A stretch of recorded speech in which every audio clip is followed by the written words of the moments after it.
Imagine waking up one morning and realizing that the life you've been living might not truly be your own. The choices you've made, the goals you've pursued, even the values you claim as yours. What if they were never born from your deepest essence, but shaped instead by expectations, conditioning, and invisible influences that have surrounded you since childhood? And what if the person you believe yourself to be is not your authentic self at all, but a carefully constructed mask you've worn for so long that you've forgotten what lies beneath? From the moment we take our first breath, we are molded. We are given names, roles, and rules. We learn what is acceptable and what is not, what earns us approval and what brings rejection. We adapt, we conform, and we create a version of ourselves designed to fit in. Over time, this adaptation becomes so automatic that we no longer question it. We confuse survival with authenticity, and we mistake the mask for our true face. And yet, deep inside, there's a quiet unrest. You might know the feeling, the subtle sense that despite doing everything right, something is still missing. You chase achievements, possessions, recognition, but none of it fills the emptiness. That emptiness is not a failure. It is a signal. It is the voice of your real self, calling from beneath the layers of conditioning, whispering, "This is not who you are meant to be." Carl Gustav Jung, one of the most profound thinkers in modern psychology, understood this better than most. He believed that the true task of life is not simply to adjust to society, but to discover who you really are. He called this process individuation, the journey of becoming whole, of integrating all the parts of yourself that you've hidden, denied, or forgotten. For Jung, real life doesn't begin until you embark on that journey. But why is it so rare? Why do most people never experience this deeper awakening? Because it's far easier to continue playing the role. Society rewards the one who conforms, not the one who questions. It praises efficiency and obedience, not authenticity. And so most people live and die as characters in a play written by others. They wear the mask so long that they forget they are wearing it. Yet the unease never fully disappears. It surfaces in moments of silence when the distractions fade. It comes through in dreams, in sudden feelings of disconnection, in the nagging thought, "Is this all there is?" That thought is the first crack in the illusion. And although it feels unsettling, it's also the doorway to transformation. To begin waking up is not about instantly finding all the answers. It's about daring to ask the right questions. Who am I when nobody is watching? What parts of myself have I buried in order to be accepted? What dreams, what desires, what truths have I silenced because I was afraid of judgment? These questions can be frightening, but they are also liberating, because they mark the beginning of your real life. You don't need to create a new self. You don't need to reinvent who you are. You need to remember, to peel away the layers of expectation, fear, and conditioning, until what remains is the essence you've carried all along. Beneath the persona lies your authentic nature, the part of you that is alive, raw, and free. Yes, it takes courage to face this truth. It means stepping into uncertainty, admitting that much of what you thought defined you is just a role you've played. But this courage is the price of freedom, because only when you see the illusion for what it is can you begin to live without it.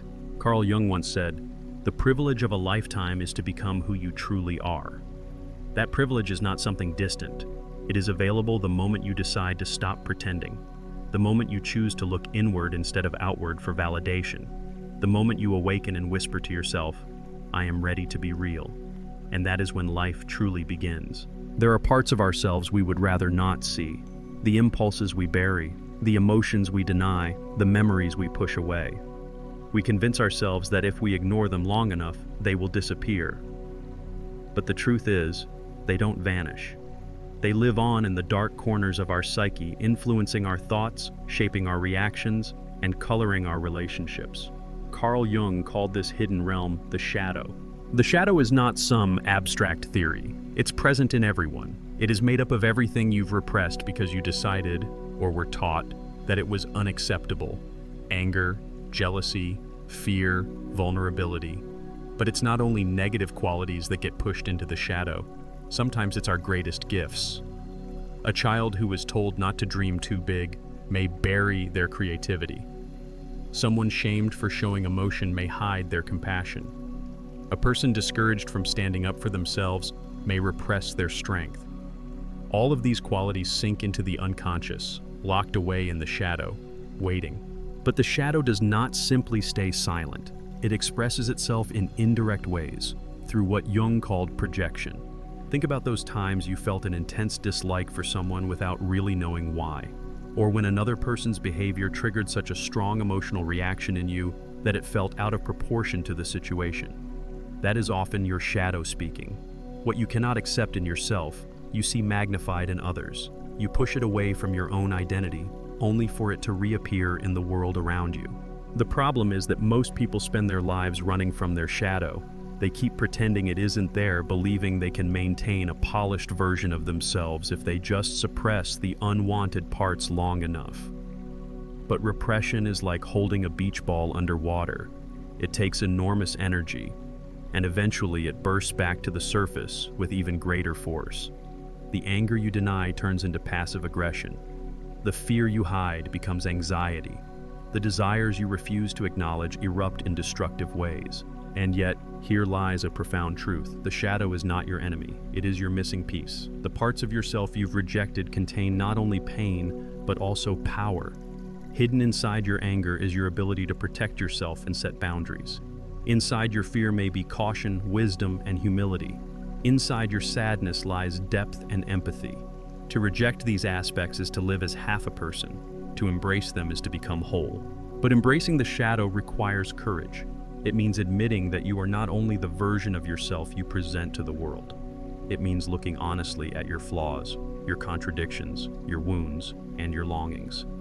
That honesty is uncomfortable, but it is also liberating, because the moment you shine light on the shadow, it stops controlling you from the dark. Integration does not mean indulging every impulse or acting out destructive behavior. It means acknowledging these parts of you, listening to their message, and finding a conscious place for them in your life. When you integrate your shadow, you no longer project it onto others. You no longer live in fear of being exposed. Instead, you stand more firmly in your truth, unafraid of your own complexity.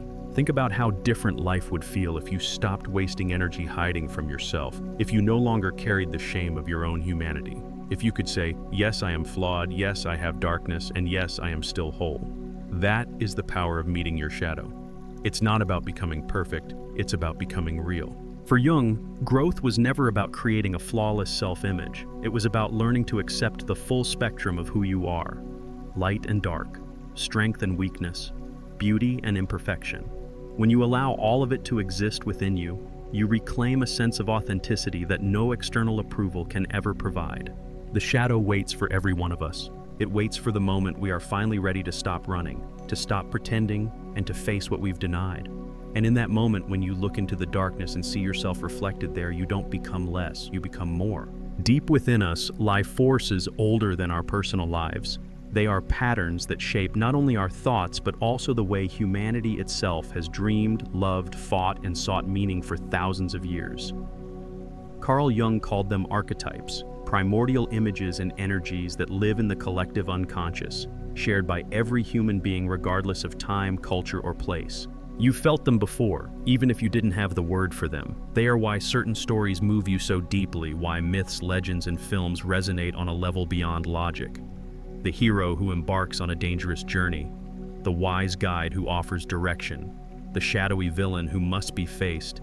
These aren't just characters on a page or a screen. They represent living psychological forces within you. The hero is that part of you that longs for growth, that refuses to stay small, that feels the call to step into something greater. And just like in the myths, the hero in you must always face a shadow, an obstacle, an enemy, a dragon. In real life, that dragon might not be a physical monster, but your own self-doubt, your fear of failure, or the part of you that sabotages your progress. Every time you feel torn between who you are and who you could be, the archetypal battle between hero and shadow is alive inside you. Then there is the wise old man, or the wise woman, the archetype of inner guidance. This is the voice of intuition, the quiet knowing that whispers in your mind even when the world is loud. Sometimes it speaks through dreams, sometimes through sudden clarity, sometimes through that subtle gut feeling you can't explain. Most people ignore it, dismissing it as irrational, but Jung believed this voice is one of the most trustworthy guides we have. And then there are the archetypes that live in the polarity of masculine and feminine energy, which Jung called the anima and animus. Within every man exists an inner feminine aspect, the anima, expressed as emotion, intuition, creativity, and deep connection to the unconscious. Within every woman exists an inner masculine aspect, the animus, expressed as logic, structure, discipline, and assertiveness. These are not about gender roles, they are about balance. When you deny one side, you lose part of your wholeness. A man who rejects his anima may fear vulnerability, cutting himself off from emotional depth. A woman who rejects her animus may doubt her own strength, holding back from asserting her truth. Only by embracing both do we become complete. These archetypes are not optional. They are woven into our psychological fabric. They appear in our dreams, in the roles we take on in relationships, in the struggles we face throughout life. Each archetype contains both light and shadow. The hero can be courageous, but also arrogant. The wise guide can be enlightening, but also misleading. The anima can inspire, but also confuse. The animus can empower, but also dominate. To recognize them is to take back your power. To ignore them is to be ruled by them unconsciously. When you start to see these patterns in your life, everything changes. Suddenly, your struggles are not meaningless accidents. They are stages of an ancient story unfolding through you. You realize that your battles, your relationships, your longing for purpose are part of a universal journey, one shared by every human being who has ever lived. That realization can be profoundly healing because it reminds you that you are not alone. The archetypes show us that our lives are more than random events. They are narratives filled with characters and lessons that shape who we become. And the more aware we are of these patterns, the less controlled we are by them. Instead of unconsciously acting out the same roles again and again, we can begin to embody them consciously, with intention. In this way, archetypes are not just psychological curiosities. They are maps of the human soul. They remind us that within us live heroes and shadows, sages and fools, lovers and warriors. And if we learn to honor them all, to recognize their presence without becoming enslaved by them, we step into a new level of freedom. We begin to see life not as something happening to us, but as a myth we are actively participating in. We like to believe that we are in control of our lives, that our choices are conscious and deliberate. But if we're honest, how often do we find ourselves repeating the same mistakes, falling into the same conflicts, or running into the same walls again and again? It can feel as though an invisible hand is guiding us, replaying the same script no matter how badly we want a different ending. Jung would say that this hand belongs to the unconscious. One of the clearest examples is the fear of rejection. For many, it shapes everything. It dictates how we speak, how we act, even the dreams we dare to pursue. We silence our true opinions to avoid judgment. We stay in relationships that no longer nourish us, simply to avoid being alone. We choose careers not because they align with our calling, but because they seem respectable, safe, approved of by others. On the surface, these choices look rational, but deep down, they are driven by old wounds, moments long past when we felt unseen, unloved, or unworthy. Those buried experiences continue to echo, influencing us more than we realize. The tragedy is that most people never stop to examine these echoes. They run from them, filling their days with noise and distraction. Work, social media, endless entertainment, anything to avoid silence. Because in silence, the truth begins to stir. The unconscious rises, whispering through anxiety, through restlessness, through that sense that something isn't quite right. And rather than listen, we drown it out. But here's the paradox. The very patterns we resist hold the key to our transformation. Every recurring conflict, every fear, every self-sabotage is like a message waiting to be read. Fear of rejection is not simply an obstacle. It is a doorway, pointing toward your need for authenticity. Anger is not only destructive, it may be the force that protects your boundaries. Insecurity is not just weakness, it may be the soil where humility and wisdom grow. This is why Jung placed so much emphasis on listening to the unconscious, not in a passive way, but in an active, curious dialogue. Dreams, symbols, sudden emotions. These are not meaningless fragments. They are messages, like letters written by a deeper intelligence within you. When you start to pay attention, you notice patterns. You realize your psyche is speaking to you all the time, trying to guide you back to wholeness. To do this, though, requires a change of attitude. Instead of seeing discomfort as something to escape, we begin to see it as a teacher. Instead of running from fear, we ask what it wants us to learn. Instead of resenting repeated failures, we see them as signposts pointing us toward unfinished business within ourselves. Life is not punishing you when it repeats lessons, it is inviting you to wake up. Imagine what it would feel like to stop fighting against your own patterns, to look at them not as chains, but as maps, to say, this anxiety I feel is here for a reason. This recurring conflict is telling me something. This emptiness is not a curse, it's a message. The moment you shift into that perspective, you reclaim power. You stop being a victim of hidden forces and begin to participate in your own unfolding. This doesn't mean the journey is easy. Facing yourself is never comfortable, but avoidance costs far more. The energy you spend repressing, denying, and distracting could be used to create, to connect, to grow. Every time you turn toward the very thing you've been running from, you free yourself a little more. Jung believed that wholeness comes not from perfection, but from integration. The wounds, the fears, the failures, they are not mistakes to erase, but essential ingredients of your becoming. The unconscious is not trying to destroy you, it is trying to complete you. And once you understand that, life stops feeling like a series of random struggles. It becomes a process, an initiation, guiding you closer and closer to the truth of who you are. We go through life clinging to the idea that we are a fixed self. We say, this is who I am, this is what I like, this is what I believe. These definitions give us comfort, a sense of stability in a world that is always shifting. But the truth is, the identity we cling to is not the whole of who we are. It is a mask, a story, a fragile construction that helps us navigate the world, but it is not the essence of our being. Beneath the ego, beneath the labels and the roles, there exists something larger, something Jung simply called the self. Not the small self that craves validation or fears criticism, but the deeper self, the totality of your psyche, the union of your conscious mind and your unconscious depths. It is the part of you that has always been there, untouched by conditioning, carrying within it the wisdom of your ancestors and the potential of who you are meant to become. The greatest illusion we live under is that we are only the ego. That illusion is why we feel so limited, so separate, so incomplete. It's why we chase after approval, possessions, and achievements, hoping they will make us whole. But wholeness is not something you can collect from the outside. It is something you remember on the inside. And you remember it the moment you stop identifying with the mask and allow yourself to experience the vastness of who you really are. This realization can be terrifying because it asks you to let go of the identity you've worked so hard to maintain. The name, the job, the persona, the history you repeat to yourself, all of it is temporary. They are chapters in your story, but they are not the author. The true self is the one writing behind the scenes, the presence that has always been there, watching as your life unfolds. When you begin to awaken to this self, something profound happens. You stop feeling like a lonely fragment fighting to survive, and you start sensing that you are part of something greater. You realize that the fears and struggles you face are not punishments, but invitations.